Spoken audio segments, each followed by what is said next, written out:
to log in to your Discord account. So here is how to log into your Discord account step by step for your mobile devices. So let's get started.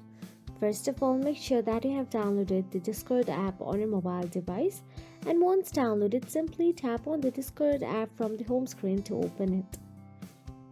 Now, once inside the Discord app, tap on the login option available there.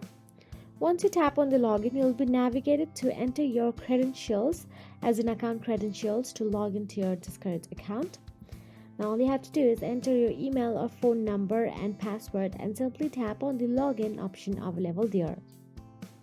Now simply tap on the continue option available there. Then you are logged into your Discord account. So that is it. If you also forgot the password, then you can tap on the forgot password to reset via email.